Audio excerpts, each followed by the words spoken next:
Most agents think that doing 60 plus deals a year and $80 million in production every single year, you have to work 80 hours a week and have no life. But that is completely wrong. On average, I will work about 45 to 50 hours a week. I train at a Barry's Boot Camp or F45 3 times a week. I am out traveling 3 months a year. The difference isn't how much I work, it's what I work on, but also being intentional when you are working. I'm gonna walk you through my exact daily schedule, hour by hour, and show you what actually moves the needle in a real estate business. I'm Spencer Su, team leader at eXp Realty. Let's break it down. Now, before we jump in, I want to have some context. At this point, you may not be at this level, but I do have a team. Right now, I have a director of operations.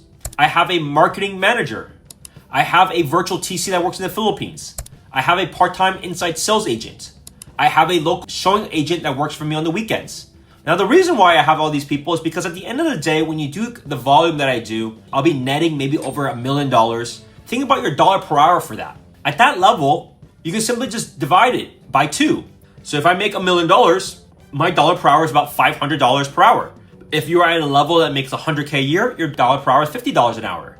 So whatever it may be, understand that first and then figure out what are the different pieces to help you either grow to the next level or allow you to focus on what you enjoy doing, but also what ultimately makes you money. So I'm gonna be explaining the principles behind all of this because the secret isn't just purely working harder, which it is important to put in the miles in. Like you're not gonna be successful starting off by doing this 10 hours a week, but you gotta have a specific structure in place. Now I'm gonna share my personal calendar because it's not like most. I'm not a big fan of morning rituals because at the end of the day, you gotta understand your own self.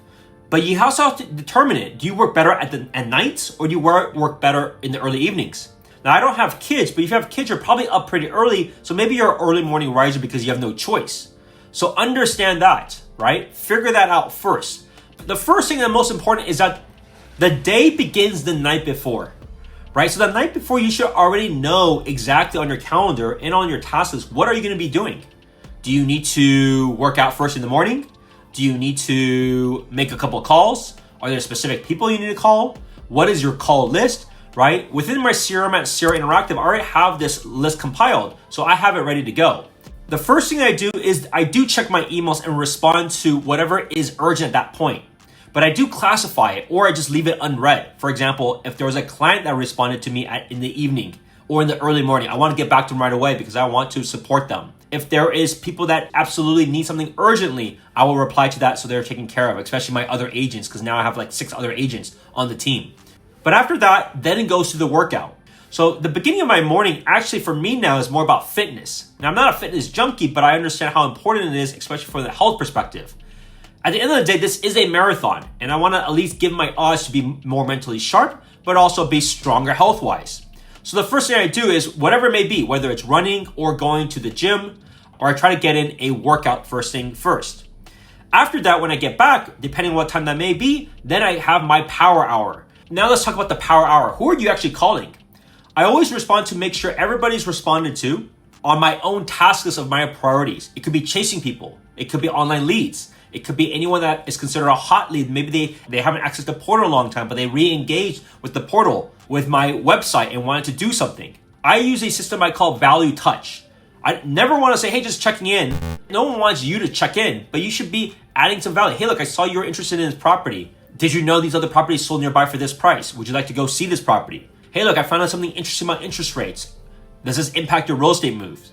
These are the things that I call direct revenue generating activities and things that I can control.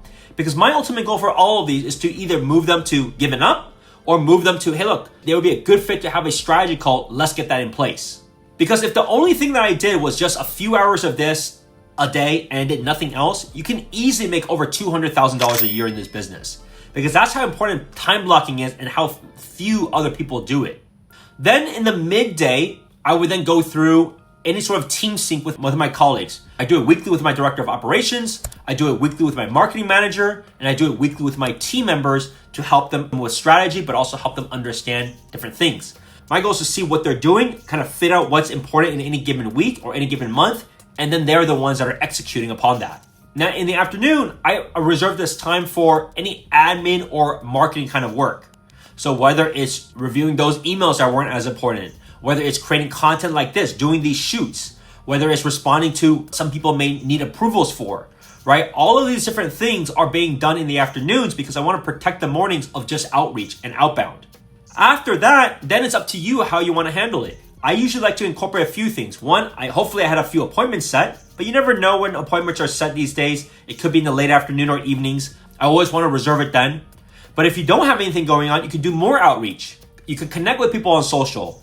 You can post the content on social. You can engage with people on social. You can go to events that you may like. So I've been going to a lot more dinner events. I've been going to a lot more running clubs, right? Do something that you enjoy, but be sure you want to talk to people. You're not just there for that sole purpose because your time is valuable. As you can see, the day isn't so complicated, right? That's basically the Monday through Friday. It's up to you when you want the evening to end. Your evening could end at 6 o'clock. So just keep in mind, you're just working a regular 9 to 5, 9 to 6 work schedule. Now, on the weekends, it's very important. What I always encourage all of my agents, including myself, to always do is always leave it open. Your days reverse because buyers and sellers are more free on the weekends, so most of the activity is happening then.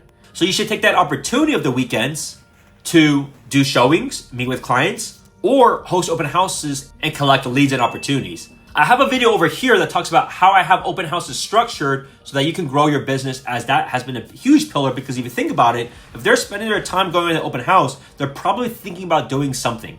So as you can see, I want to make it simple, but you also want to block it off on your calendar. So I literally have it blocked off of my appointments, of my shoots, of my workouts. Everything should be blocked off so that you know, and you don't have to then think about, hey, what should I be doing today? You can just easily see, all right, today's on a Monday afternoon, I got to do this. Boom, just go start doing that. Because the more tasks that you have in any given day, the less likely you're going to be able to do it. And that's super important. So you want to keep it as organized as you can. So you're just simply following a checklist, then trying to think about what you need to do every single day, which you may end up doing nothing.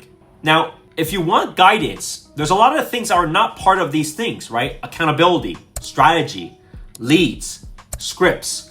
One, you can definitely tune into this channel and subscribe so you don't miss out, as I will post those content online weekly. But at the same time, my team is looking to grow people within our organization, whether at my team level or the brokerage level. So if you found this helpful, there's a calendar link below where we can see if this is a good fit for what you're trying to do next and guide you every step of the way. My name is Spencer Sue. Thanks for tuning in again. I'll see you next time. Bye now.